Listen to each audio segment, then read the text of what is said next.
요한계시록 20장 1절부터 6절까지 읽어보겠습니다. 또 내가 보매 천사가 무저갱 열쇠와 큰 쇠사슬을 그 손에 가지고 하늘로서 내려와서 용을 잡으니 곧 예뱀이요 마귀요 사단이라. 잡아 1000년 동안 결박하여 무저갱에 던져 잠그고 그 위에 임봉하여 1000년이 차도록 다시는 만국을 미혹하지 못하게 하였다가 그 후에는 반드시 잠깐 노일이라. 또 내가 보좌들을 보니 거기 앉은 자들이 있어 심판하는 권세를 받았더라. 또 내가 보니 예수의 증거와 하나님의 말씀을 인하여 목배임을 받은 자의 영혼들과 또 짐승과 그의 우상에게 경배하지도 아니하고 이마와 손에 그의 표를 받지도 아니한 자들이 살아서 그리스도로 더불어 1000년 동안 왕노릇하니 그 나머지 죽은 자들은 그 1000년이 차기까지 살지 못하더라. 이는 첫째 부활이요 이 첫째 부활에 참여하는 자들은 복이 있고 거룩하도다.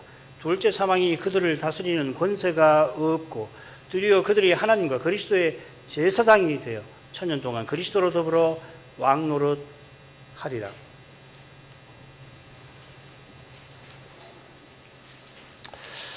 우리가 지금 계시록 본론의 6째 대목을 살피는데 이 대목은 마지막 전쟁을 중요하게 다룹니다. 마지막 전쟁이 하나의 사건인데 계시록 19장 후반부와 11절부터죠, 그죠? 그리고 계시록 20장 후반부 7절 이하에 각각 나옵니다. 이 거듭 나온다는 것은 이 마지막 전쟁의 양상이 다양하다 하는 것과 붙어 있겠죠. 그래서 마지막 전쟁이 계시록 본론 이 6째 대목만 아니라 이미 둘째, 셋째, 그리고 5째 대목에 명시적으로 나왔고 첫째, 넷째 대목에서는 암시되어 있습니다. 지금 살피는 6째 대목에 마지막 전쟁이 2번 나오고 그 사이에 천년 통치에 관한 단락이 나오는데 거기 마지막 전쟁에 대한 암시가 한 군데만 아닙니다. 이제 오늘 오후에 특별히 4절부터 6절에서 살필 텐데 그 마지막 전쟁을 염두에 두고 어떤 표현들이 나오는 것을 배우게 될 겁니다. 두 마지막 전쟁은 마지막 심판과 자연스럽게 이어집니다. 그래서 우리가 첫 번째 마지막 전쟁도 크게 둘로 마지막 전쟁 그 장면하고 이어지는 마지막 심판도 나눴고 지난 시간에는 마지막 그 전쟁 장면을 우리가 11절부터 16절까지 살피지 않았습니까? 첫째 부분에서는 그리스도께서 군대를 이끄시고 나가 싸우시는 전쟁이 다루어지고 있고요. 이제 살필 둘째 부분은 마지막 전쟁에서 패배한 원수들이 어떤 심판을 받는가 하는 게 나옵니다. 두 번째 마지막 전쟁도 마찬가지입니다. 거기도 역시 둘로 7절부터 9절까지는 마지막 전쟁 자체고 그리고 10절부터 21장 1절까지는 마지막 심판에 관한 내용이 될 겁니다. 자, 그러면 11장 17절 부분으로 가십시다. 읽겠습니다. 17, 18절 이 세 부분으로 나눈다고 말씀을 드렸죠, 그죠? 첫 부분이 17, 18절인데 읽겠습니다. 또 내가 보니 한 천사가 해에 서서 공중에 나는 모든 새를 향하여 큰 음성으로 외쳐 가로되 와서 하나님의 큰 잔치에 모여 왕들의 고기와 장군들의 고기와 장사들의 고기와 말들과 그 탄자들의 고기와 자유한 자들과 종들이나 물론 대소하고 모든 자의 고기를 먹으라 하더라. 자, 이번에는 요한이 한 천사가 해에 서 있는 장면을 봅니다. 이 한 천사라고 했는데 하나의 천사라고 새길 수 있을 만큼 이 계시록에 여기만 나오는 표현입니다. 번역으로는 한 천사가 여러 번 나왔죠. 여기는 하나의라고 하는 수를 표시하는 형용사가 붙어 있습니다. 해에 서 있는 장면도 여기만 나와요. 번역으로 하면 이 천사가 해 위에 서 있나 해에 섰다고 그러니까 해 표면에 서 있나 이런 생각이 드는데 원문은 해 안에 서 있다고 되어 있습니다. 인입니다. 이 해 안에 있는 모습이 어떤 건가? 이것도 여기만 나오는 건데 가령 그리스도를 낳은 여자가 해를 입은 것이 연상되지 않아요? 이 구약교회인데 구약교회가 해를 옷처럼 입었잖아요. 그것하고 이 한 천사가 해 안에 있는 것하고 이미지가 비슷합니다. 해를 옷처럼 입은 것은 찬란한 모습을 가리키죠. 첫째 성소 이상에서 주님의 얼굴이 해와 같이 힘있게 비친다 했는데 지금 이 천사도 주님의 모습과 비슷합니다. 이 천사가 심판의 시행과 관련된 명령을 공중의 새들에게 베풉니다. 이 새들은 필시 바벨론이 무너진 폐허와 붙어 있겠죠. 18장 2절에 보면 각종 더럽고 가증한 새의 모이는 곳, 소굴이다. 멸망한 바벨론은 이 새들의 소굴이다 이렇게 되어 있죠. 계시록에서 이 새라는 낱말은 두 군데밖에 안 나옵니다. 계시록 12장 2절하고 지금 여기 살피는 19장 마지막 심판 대목에만 나옵니다. 참고로 바벨론의 멸망을 선포하는 천사도 18장 1절에도 그 보면 그의 영광으로 온 땅이 환하여지더라 했죠. 그죠? 요컨대 이 18장의 다른 천사하고 여기에 한 천사가 용모나 활동에서 매우 비슷하다 이렇게 말씀을 드릴 수 있습니다. 그리스도적 천사다 이렇게 말하고 싶습니다.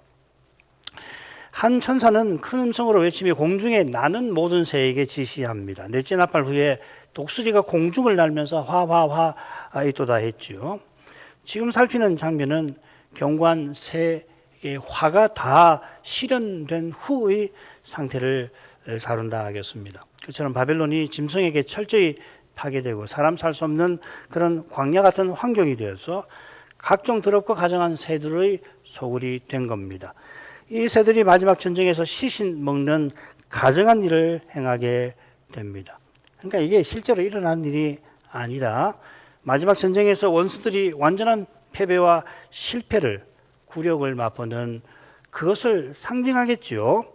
이 원수들이 마지막 전쟁 후에 심판의 부활에 즉 영원한 심판을 받을 몸으로 다시 일어날 겁니다. 그래 그 장면이 20장에 가면은 끝에 나와요. 이들이 마지막 심판받는 장면이 나옵니다.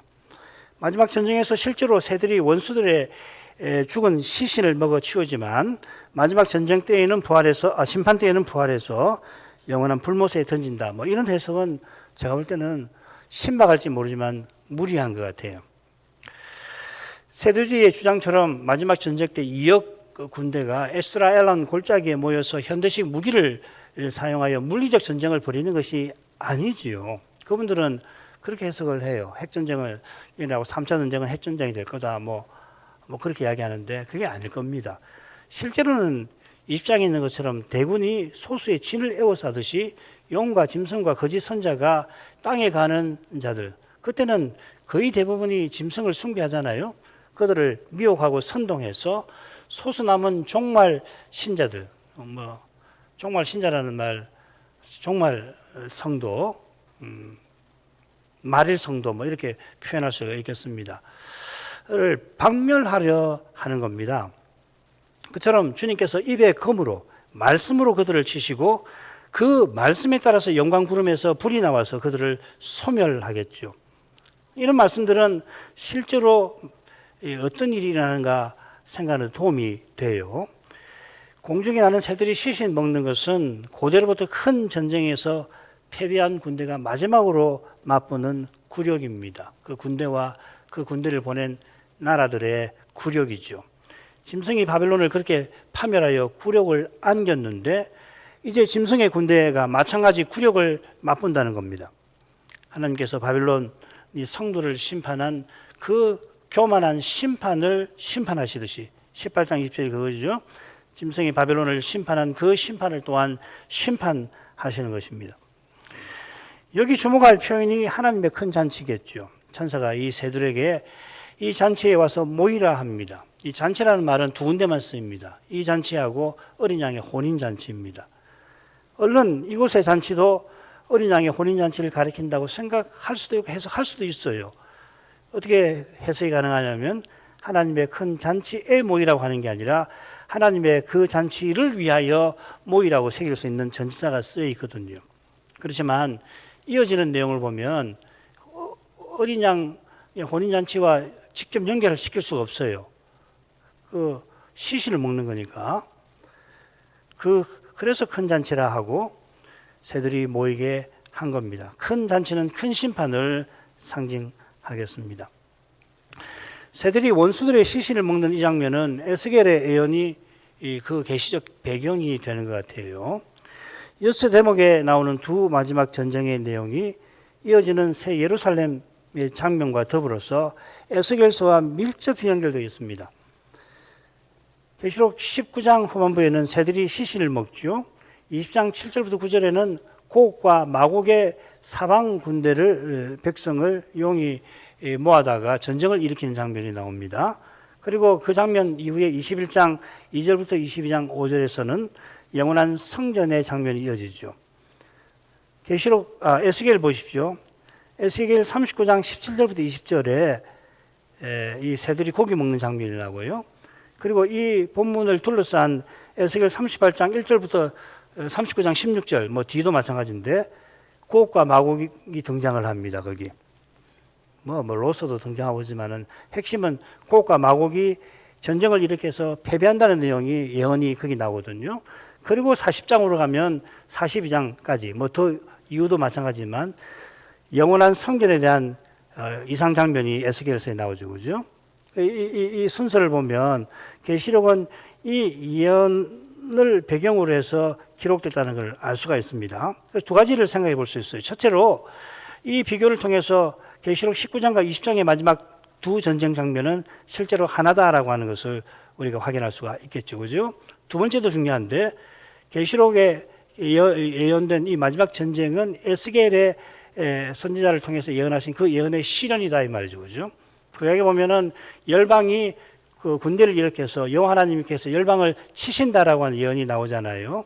그 예언의 가장 생생하고 궁극적인 시연이 마지막 전쟁에 있고 그 마지막 전쟁이 19장 후반부와 20장 후반부에 기록되어 있다 이 말이죠.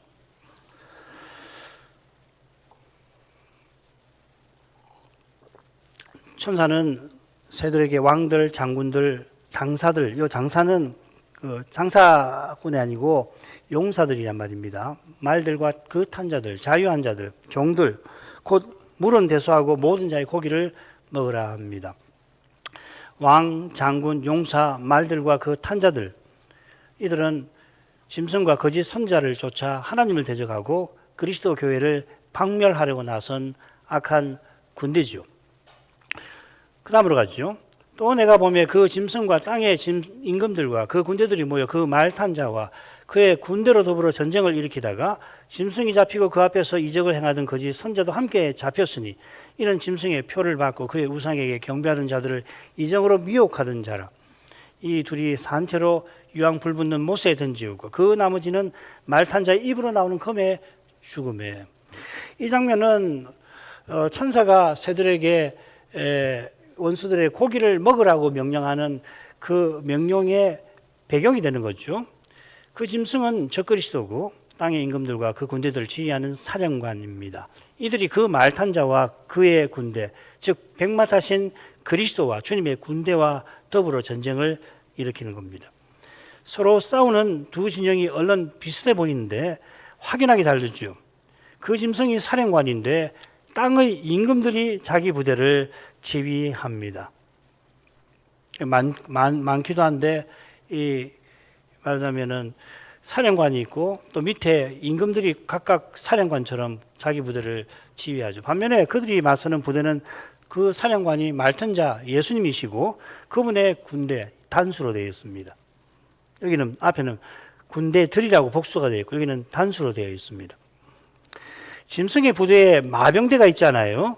여기는 언급을 안 합니다. 마지막 전쟁 처음에 보면은 그리스도를 대동하는 군대 전체가 마병대로 이루어져 있는데 주님을 그 말탄자라고 묘사한데 이 사실이 암시되어 있는 것 같습니다. 마치 주님께서 그 짐승을 말처럼 능히 부리시는 분인 것처럼 읽혀지기도 합니다. 그 짐승이 땅의 왕들과 군대들을 모아 전쟁을 일으킵니다만 그는 거짓 선지자와 함께 잡힙니다. 주님과 교회를 대적하여 군대를 모아 전쟁을 일으킨 주동 둘이 사로잡힌 것입니다. 그 짐승과는 달리 거짓 선지자가 좀 설명이 길지요. 거짓 선지자는 그 앞에서 짐승 앞에서 이적을 행하던 자이고 그 이적들로서 짐승의 표받고 그의 우상에게 절하던 자들을 미혹하던 자라 이렇게 되었습니다. 거짓 선지자가 이적을 행해서 미혹해서 짐승의 우상에게 절하게 하고 짐승의 표를 받게 했죠. 여기서는 표현이 살짝 다릅니다. 같은 걸 이야기하는 것 같은데 우리가 13장 후반부에서 보았던 그 내용을 지금 요약하는 것처럼 보이잖아요. 그게 아니란 말입니다. 이미 짐승의 표를 받고 우상 숭배한 자들을 이적으로서 미혹했다고 읽힙니다. 그러니까 이미 이적으로서 우상 숭배를 짐승을 숭배하게 했는데 여기서도 다시금 이적으로서 미혹했다는 이야기죠. 그죠? 그렇게 쓰여 있는 거예요. 이건 20장에도 마찬가지입니다. 20장 7절인가요? 거기도 보면 용이 미혹해서 전쟁을 일으키게 하죠. 그죠? 그렇게 돼 있죠. 8절에 보면 용이 사방 백성을 미혹하여 모아서 전쟁을 일으킨다고 돼 있잖아요. 그죠? 그러니까 미혹에서 짐승을 섬기는 때도 이적을 썼지만 여기서도 이적을 써서 미혹해서 이 마지막 성도들, 마릴 성도들을 박멸하라고 부추긴다 이 말이죠. 표현이 다른 것은 거짓 선지자가 마지막 전쟁을 선전하고 동원하면서 역시 이적으로서 미혹했다고 말하는 것 같습니다. 말하는 것 같은 게 아니라 말하는 것이 맞는 것 같습니다. 하나님께서 마지막 전쟁 전에 4번의 대접을 쏟으시죠. 그리고 5번째는 짐승의 보좌에 대접을 쏟게 하시고 그래서 이 적그리스도의 나라와 통치에 큰 타격을 가하십니다. 땅에 가는 자들이 짐승에 대한 충성과 지지와 봉사에서 어려움을 느끼겠죠. 동요하겠죠. 그런 때에 거짓 선자가 미혹해서 짐승을 최고신으로 떠받들게 할 때처럼 너희들이 당하는 이 재앙의 근본, 너희들이 짐승을 숭배해서 세상 행복 쾌락을 원 없이 한도 없이 마음껏 누리고 있었다가 이 재앙을 만났는데 이 재앙이 누구 때문인지 아느냐? 그게 만일 성도와 그리스도다. 그들이 섬기는 그리스도 때문이다. 하고 전쟁을 가만둬서 되겠느냐? 다 멸해버려라. 그렇게 하겠죠. 이런 일은 역사에 많죠, 그죠? 관동 대지진 때도 그랬고, 중국에도 비슷한 일이 있고, 전쟁사에 보면 이런 일 허다하잖아요. 바로 이것이 그 짐승하고는 거짓 선자를 길게 설명한 이유 같습니다. 사로가 핀 이 둘, 짐승과 거짓 선지자는 이제 산채로 유황불 붙는 못에 던져집니다. 유황불 붙는 못. 여러 가지로 표현이 되어 있습니다. 여기 정확히 번역하면 유황으로 타는 불의 못이라고 되어 있는데요. 한번 보시죠. 불과 유황의 못, 둘째 사망 곧 불의 못, 불과 유황으로 타는 못, 불과 유황 이렇게 되어 있습니다. 공통 요소는 불이지요. 유황이나 못은 더러 없기도 하지요. 못, 이 호수라는 말인데 지금 우리가 우리 전주 인근에 나가면 못이 있잖아요. 비교적 큰 못도 있고 작은 못도 있는데 그는 물리적 공간 일리가 없죠. 지금 불못이라는 게 못이 영원한 형벌이 이루어지는 곳을 상징하는 표현이듯이 유황도 끔찍한 고통을 남겨주는 형벌의 수단. 특별히 소돔 멸망하고 한 게 되겠죠, 그죠? 소돔 멸망이 배경이 되는 거죠. 하나님의 하늘에서 내리는 형벌의 수단으로서 유황이 여기도 언급됐겠죠. 불도 그런 면이 있긴 하겠습니다만 동시에 모든 표현의 공통적인 요소인 것처럼 형벌의 본질적 성격을 가리키는 것 같습니다. 이 대목은 김홍정 목사님 이 해설보다 더 나은 것이 있을지 모르겠습니다. 거기 한번 잘 읽어보시면 좋겠습니다. 밑에 인용한 건데 이 불은 상징에 그치지 않는다 하는 겁니다. 하나님의 형벌의 매우 본질을 성격을 가리키는 내용이다 이렇게 설명을 하고 있습니다. 주님께서 짐승과 거짓 선자는 산채로 불못에 던지십니다. 반면에 그를 따르던 군대는 주님의 입에서 나오는 검으로 죽임 당합니다. 물론 죽임 당한 이들도 불못에 던져져요. 주님의 칼에 죽고 시신이 먹히고 그걸로 끝나는 게 아니고 그것도 다 상징인데 이들도 결국은 불못에 던져지죠. 20장에 가면은. 아마 산채로 던지시는 것은 주동자인 짐승과 거짓 선자에 대한 형벌이 그들을 추종하는 자들에 대한 형벌보다 더 무섭다 하는 뜻이겠죠. 그죠? 아주 끔찍하잖아요. 이 시간에 굳이 인용할 필요가 없지만 사극 같은 데 보면 이 원수들의 그 주동자들이 이 끝끝내 대항하고 그러면은 무섭게 산채로 사람을 벌하는 죽이는데 뭐 그런 상상하십시오. 그런 비슷한 이미지가 쓰였습니다. 그 나머지 즉 짐승과 거짓 선자를 따라 전쟁에 나선 이들은 말탄 자의 입으로 나오는 검에 죽습니다. 이는 무엇보다 주님께서 짐승을 숭배하고 교회를 핍박하는 자들을 심판하시는 일이지요. 입으로 나오는 검은 주님의 입에서 나오는 말씀입니다. 태초에 하나님께서 말씀하심에 그대로 되었던 것처럼 종말에 예수님께서 심판의 말씀을 내시니 원수들이 일거에 죽임 당한 것입니다. 아울러 이 전쟁은 물리적 전쟁이 아니라 신령한 전쟁이므로 주님께서 성신의 검을 쓰신 것입니다. 말씀이 신령한 전쟁에서 성신의 검이라 하신 것은 무엇보다 거짓의 마귀의 거짓을 파하는 걸 말하는 거죠. 마귀는 거짓의 압이거든요. 마귀의 힘의 근원이 이 거짓에 있는 거라고요. 이 거짓을 식별하고 이것을 물리치지 않으면 이길 수가 없어요. 당하는 거라고요. 그러니까 그걸 이길 수 있는 무기가 뭐냐면 말씀이라고요. 신령한 검을, 성신의 검. 거짓은 잠시 이루어지는 것 같으나 영원히 무너집니다. 말씀은 당장 눈앞의 현실과 어긋나 보이지만 영원히 이루어집니다. 하나님 말씀을 쫓아 살아야 하는 거예요. 하나님 말씀대로 살면 당장에는 당장이 아니고 이 상 끝날 때까지 이 말씀대로 살아가는 길은 고달프고 힘겹고 말씀과 거슬러 이루어지는 이 세상에서 말씀으로 살아가면 그만큼 손해를 보는 건 여러분들이 이미 이렇게 아시는 거잖아요.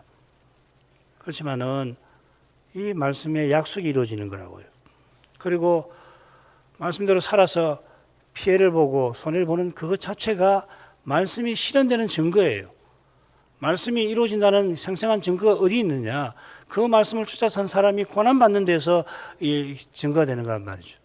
말씀이 이루어진다는 것이 추상적인 게 아니라 매우 구체적인데 어디서 가장 생생하게 알 수 있냐면 그 말씀이 이루어지면 약속하신 영광을 우리에게 주시잖아요. 그 영광이 어떤 식으로 이루어지냐면 우리가 그리스도와 함께 받는 고난을 통해서 그 고난을 채워가면 그만큼 그 영광은 이루어져 가는 거란 말이죠. 그러니까 이걸 하나님 말씀 깨달을 때만 그렇지 하고 알게 되지. 고난 받는 당시에는 이 말씀을 들었지만은 실감이 안 되잖아요. 말씀 그렇다고 하는데 당장 죽겠는데 어떻게 해요? 욥기를 보십시오. 욥기가 바로 그 내용 아니에요? 하나님이 욥에게 진노하시는 거 아니지 않습니까? 욥이 순전한 자라고 하나님께 인정해 주고 칭찬하시는 그 욥이 욥이 아니라 그를 참소해서 욥에게 재앙당하게 만든 이 마귀에게 하나님이 진노하시는데 욥 자신은 어떻습니까? 자기는 아무리 생각해도 하나님이 자기에게 진노하시는 거로밖에 생각이 안 들잖아요. 가장 사랑하는 아내도 자기에게 욕하고 죽으라고 그러지요. 총들도 욥을 그냥 아주 대놓고 무시한다고 되어 있어요. 그리고 아내보다도 하나님 말씀을 자기처럼 가까이 하고 자기에게 조언을 할 수 있는 친구들이 와가지고서는 이 말하자면은 중재인을 만들어가지고서 우리가 욥기 공부해서 확인하지만은 어떻게 이렇게까지 사람을 훈계하고 정죄할 수 있나? 어떤 데는 이 사람들이 마귀보다 더 나쁜 사람들 아닌가? 더 악하게 이 욥을 대하는 거 아닌가? 그런 생각이 들 정도거든요. 그러니까 욥은 하나님 내게 진노하시는구나. 그렇게 하는 거라고요. 진노하시는데 그래도 하나님 내 이 믿음으로 살아와서 하나님의 언약의 공동체를 이루고 살았는데 이거 허망하게 되지 않게 해주십시오. 이거 허망한 거 아니지 않습니까? 제발 내 사정 조금이라도 하나님 앞에 아랠 수 있게 해주십시오. 그렇게 하지 않습니까? 그게 인간이거든요. 고난당할 때는 그래요. 내가 그럴 리가 없는데 하는 마음도 있지만 아니야. 그럴지도 몰라. 하나님 나를 버리셨을 수도 있어. 예정론을 잘못 이해하면은 내가 예정 안 됐을 거야. 그럴 수도 있단 말이죠. 그렇게까지 가지 않아야 되는데 말씀을 늘 가까이 해야 돼요. 그럴 때 더 말씀을 가까이 하고 깨닫기를 구하고 기도하셔야 되는 겁니다. 그러면은 마침내는 이 고난의 신비를 깨닫는 거라고. 이게 말씀이 이루어져 가는 거구나. 그러니까 굉장히 힘들죠. 그렇죠? 말씀이 이루어지길 바라는데 이루어지려면 고난을 받아야 되니까 이게 얼마나 괴롭고 고통스러우냔 말이죠. 이 사람은 못 견디는 겁니다. 사람의 의지로서 이 고난을 받을 수도 없고요. 이길 수도 없어요. 정말 이렇게까지 고난을 당하게 하시나 할 정도라면 욥기에 보면 아시잖아요. 세상 그렇게 억울한 사람 어디 있습니까? 그것이 고난이거든요. 하나님 말씀이 진리라고 하는 것이 여러 가지가 있겠습니다만 구원을 주시는 하나님의 능력이라는 거, 회개해서 자기를 온전히 드리게 하는 거, 그리고 날마다 빛을 비추어서 날마다 내디딜 발을 걸음을 보이시고 길을 인도하시는 그런 역할도 하고 심지어 성신의 검으로 작용도 하고요. 이게 하나님 말씀이 하나님 말씀 성경이 하나님 말씀이 증거인데 동시에 이 고난의 요소를 잊지 마시기를 바랍니다. 말씀이 실현된다, 고난 받는다 하는 말하고 거의 같은 말입니다. 완전히 똑같은지는 모르겠어요. 그런데 어떻게 그리스도를 믿고 살아가느냐 말이에요. 사람 힘으로. 이 믿음이라는 게 어떻게 사람의 의지로 종교심과 같을 수 있냐 말이에요. 그렇지 않죠, 그죠? 종교심은 완전하는 거예요. 참된 믿음은 종교심으로서는 흉내를 못 내는 겁니다. 종교심으로는 열심히 기독교적인 활동을 해가지고서 사람 보기엔 잘 믿는 사람처럼 얼마든지 보이게 할 수 있어요. 결정적인 차이가 어디냐면 고난을 받느냐 안 받느냐는 거예요. 그리고 고난 받을 때 어떤 태도를 취하느냐, 거기서 식별할 수 있다. 이렇게 말씀을 드리겠습니다. 그 다음으로 가죠. 그 다음 부분을 읽고 넘어갑시다. 모든 새가 그 고기로 배불리 우더라. 말씀대로 비참한 능력으로 패배로 끝났다 이 말이죠. 그 다음 오늘 읽은 본문 조금 살피겠습니다. 여섯 대목의 사건 장면은 마지막 전쟁 장면 사이에 천년 통치에 관한 장면이 나온다고 말씀드렸죠. 천년 왕국, 유명한 용어라서 제가 쓰긴 했지만 그리스도와 신자의 천년 통치가 적절할 겁니다. 이 주제에 계시록의 해석학파에 따른 해석이 각각 있고요. 각 학파에도 여러 해석이 있습니다. 오늘 오후에 제가 좀 소개할 겁니다. 그만큼 이 본문의 이해는 매우 어렵습니다. 줄거리가 사실 중요해요. 줄거리를 세 수로 나눕니다. 1절부터 3절 상반절, 3절 하반절, 그리고 4절부터 6절. 1절부터 3절 상반절까지는 마귀가 천년 동안 결박되어 무저갱에 감금되었다 하는 거고요. 그때 어떤 일이 있는지가 4절부터 6절까지입니다. 그때 첫째 부활에 참여한 자들은 그리스도와 함께 왕노릇 한다는 겁니다. 천년 동안. 그리고 한가운데 뭐냐면 마귀가 천년 결박 후에 잠시 놓인다 하라고 하는 내용이 여기 나와요. 이건 마지막 전쟁하고 연결되는 거죠. 그죠? 앞뒤로 나오는 마지막 전쟁이 이 천년 왕국의 한가운데 있는 이 말씀과 연결이 되어 있잖아요. 그죠? 그래서 성경이 아주 기가 막힌 줄거리로 이렇게 연결되어서 이 전체를 보도록 하는 거거든요. 이 천년이라는 말이 5번 나옵니다. 그래서 천년왕국이라는 말이 여기 나옵니다. 킬리아라는 말이 힐리아라는 말인데 힐리에즘이라고 합니다. 천년왕국론을. 그래서 첫째와 세 번째 부분은 같은 시기 이 천년 기간에 있는 일들을 다룬 겁니다. 마귀가 무저갱에 감금되는 기간이고 첫째 부활에 참여한 성도가 그리스도와 함께 왕노릇하는 기간입니다. 그 기간이 지금입니다. 우리 교회에서 받아들이는 견해는 예수님이 세상에 오셔서 다시 오실 때까지가 천년이라고 우리는 고백하는 거죠. 이건 오후에 오늘 좀 더 설명할 겁니다. 오늘은 1절부터 3절 상반절까지 주로 보겠습니다. 또 내가 보매 천사가 무저갱 열쇠와 큰 쇠사슬을 그 손에 가지고 하늘로서 내려와서 영을 잡으니 곧 예뱀이요 마귀요 사단이라 잡아 1000년 동안 결박하여 무저갱에 던져 잠그고 그 위에 임봉하여 천년이 차도록 다시는 만국을 미혹하지 못하게 하였다가 요한이 보니까 한 천사, 여기는 한이라는 말이 그 한 없습니다.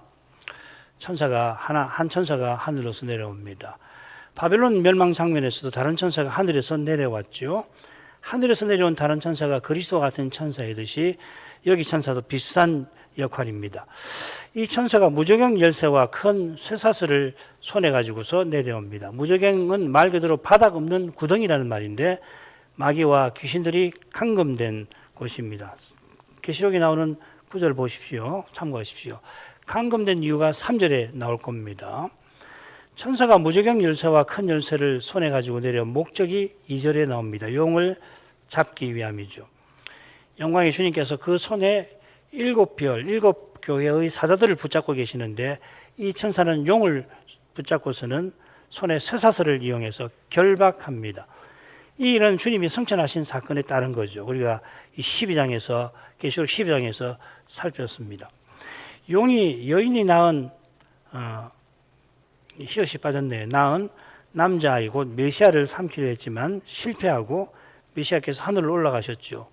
메시아께서 부활 승천하시니 용이 더는 하늘에 있을 수 없어 땅으로 내쫓깁니다. 그가 전에 하늘 오전에 나가 밤낮 참수하던 그 일을 더는 못하게 된 겁니다.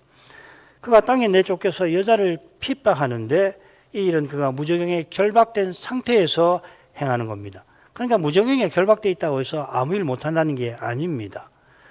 요컨대 무저경은 신령한 세계와 관련된 것이지 창조 세계, 특별히 물리적 세계 언니에 있는 그런 물리적 장소 아닙니다. 용이 결박과 감금 때문에 여자를 핍박하지만 실패하죠. 번번이 실패합니다. 그래서 그가 어떤 일을 하냐면 바다 모래 위에 서서 여자의 남은 자손과 마지막으로 싸우려고 하죠. 이 싸움이 천년 감금 기간에서 잠시 풀려난 그때 이루어지는 거고 마지막 전쟁과 관련될 뿐 아니라 그 전쟁에 속하는 거죠. 이 마지막 전쟁은 그 싸움의 마지막에 있는 것입니다. 용은 예빼미요 마귀요 사단입니다. 똑같은 설명이 12장 3절에 나옵니다. 거기에 보면은 이렇게 이야기하고서 온 천하를 꿰는 자라고 덧붙어 있습니다. 온 천하를 깬다는 표현이 여기는 만국을 미혹한다 이렇게 되어 있습니다.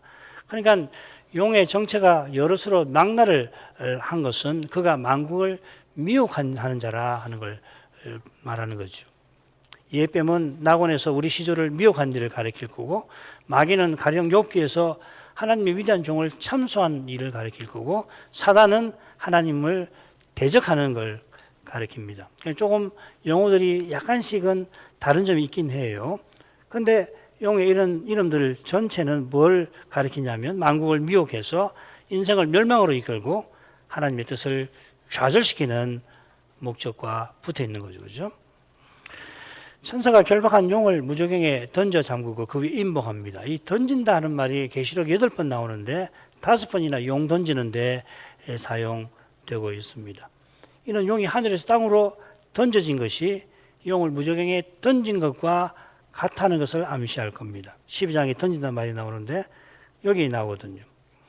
용을 무저경에 던지고는 무저경을 열쇠로 잠그고 하나님 허락 없이는 아무도 열지 못하도록 아예 임봉을 합니다. 용을 무저경에 가두신 목적이 이어 나옵니다. 그 목적은 천년이 자도록 다시는 만국을 미혹하지 못하게 하시는 겁니다. 계시록 12장에서 용이 하늘에서 던져질 때 그가 온 천하를 꿰는 자라고 했는데 땅으로 던질 때 다시는 만국을 미혹하지 꿰지 못하게 하셨습니다. 똑같은 말입니다. 미혹하다 꿰다는 말이. 용이 태초부터 메시아의 승천 전까지 만국을 미혹했죠. 이는 노아 시대 노아의 8식구 외에 온 인류가 물 심판 받는 일이라든지 물에서 건진받은 노아의 후손들이 결국은 시날 평지에서 니무롯의 영도 아래 높은 대와 견고한 성을 쌓아 하나님을 대적하다가 온 세상에 흩어진 사건에서 드러났습니다. 물 심판에서 노아와 식구를 건지신 여호와께서 아브라함을 우상 섬기는 집에서 건져서 약속의 땅에 이끄셨고 오랜 세월 후에 아브라함의 후손을 이집트에서 건져내어 언약 백성 삼아 주시며 마침내 가나안에 이끌어 들이셨습니다. 만국 중에 적어도 한 국가는 하나님의 거룩한 통치 아래 있게 하신 거고 이 언약의 나라를 통해서 만국의 거룩한 빛이 비치게 하신 겁니다. 그러나 그 나라마저도 더욱이 약속하신 메시아가 오신 그때에 독사의 자식들, 뱀의 자식들이 메시아를 미워해서 그분을 십자가에 못 박는 지경에 떨어지고 말았습니다. 아울러 그때 언약의 나라에 귀신 들린 이가 어떻게 그렇게 많았나 실로 기이한 일이 아닐 수 없죠. 물론 다른 히랍, 그리스 시대, 또 로마 시대 다른 나라들에도 귀신 들린 현상이 보고가 많이 되는데요. 그런데 복음서만큼은 아닌 것 같아요. 고대 근동의 문헌들을 읽어보면 다른 지역에도 귀신 들린 현상들이 있거든요. 너무 신기한 일 아니에요? 신기하게도 기이한 일이죠. 죄가 기이한 일을 얼마든지 한다는 것이 죄의 권세에 기대어 마귀가 만국을 미혹한 데서 여실히 드러났을 뿐입니다. 하나님이 일반 은총으로 막지 않으셨으면 이미 지옥이 됐겠죠. 이 땅 자체가 지옥이 되었을 겁니다. 마귀가 만국을 미혹했기에 욥과 같이 순전한 믿음의 사람도 하나님 앞에 감히 참소하려 했던 겁니다. 마침내 여호와의 종께서 어린 양처럼 죄를 속하시고 하늘 의전을 깨끗하게 하신 후로 가정한 용이 다시는 거기 들어가서 참소하지 못하게 만드시고 반대로 만국에 복음이 전파되고 거룩한 교회가 온 천하에 세워지게 하신 것입니다. 3절 하반절 그 후에는 반드시 잠깐 노일이라. 1000년 지난 후 마귀가 반드시 놓입니다. 반드시 색이라고 새긴 동사가 반드시 속히 될 일, 여기에 몇 번 더 나옵니다. 마귀가 1000년 강금 후에 거기서 놓이는 일도 하나님께서 역사 끝까지, 역사의 끝에 이르러 구원의 완성을 위해서 친히 이루시는 그 일에 속합니다. 그때까지는 막는 자와 막는 것이 있어서 적그리스도가 역사의 무대에 출연하지 못합니다. 마귀가 만약 할 수만 있었다면 벌써 그 짐승을 세워서 자기의 사악한 야욕을 이루려 했을 테지만 하나님께서 정하신 기간 그를 무저경에 감금해 놓으십니다. 그 기간이 1000년이고 이 1000년 그리스도께서 성도와 함께 다스리십니다. 이게 이제 셋째 부분 오후에 살필 내용입니다. 마귀가 1000년 후 반드시 놓이는데 놓이는 기간은 잠깐입니다. 1000년을 무저경에 그를 감금하신 하나님께서 잠깐 놓이게 하십니다.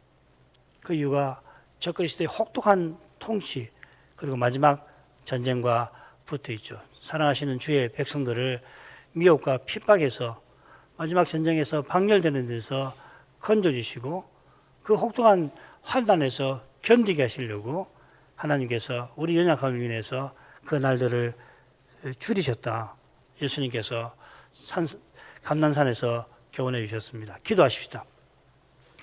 거룩하신 아버지 그리스도께서 십자가와 부활로서 하나님 언약을 이루시고 성신님을 사도와 교회에 부어주셔서 누구든지 사도가 전한 복음을 좇아서 그리스도를 참으로 주와 구주로 고백하는 이마다 그리스도와 연합되어서 그리스도의 부활 생명에 참여하게 하신 은혜를 감사드립니다. 이 새 생명을 받고 또 더 받게 하셔서 그리스도를 더 드러내고 나타내게 하시는 줄 믿습니다. 그리스도를 드러내고 나타내는 그 실질이 무엇인지를 이 계시록 6째 대목을 통해서 좀 더 배울 수 있게 하셔서 감사드립니다. 사람의 눈에는 짐승을 숭배하지 않고 매매조차 못하는 필시 사악한 핍박을 피하여 세상 눈에 띄지 아니하며 살아가야 할 이 만일 성도가 그 소수의 교회와 교인들이 짐승과 그 군대가 바다 모래처럼 몰려와서 성도의 신을 에워싸는 그런 처참하고 끔찍하고 불비한 현실에서 사람 눈에는 비참하고 가련하기 그지없이 보이지만 그러나 그런 그들을 그리스도께서는 쓰셔서 죄와 악의 권세를 철저히 부숴버리실 거라 우리에게 말씀하시나이다. 그런 신비한 일은 초림과 지림 사이에 역사 내내 일어나고 있고 이날에도 온 세상에 흩어져 믿음의 길을 걸으며 핍박받는 교회들과 신자들의 삶에서 이루어지고 있음을 믿나이다. 이 거룩한 신비를 참으로 깨닫게 하셔서 사람으로 행치 않고 그리스도로 행하는 이 참된 믿음의 길을 끝까지 걷도록 주님 저희를 붙들어 주시옵소서. 예수님 이름으로 기도합니다. 아멘.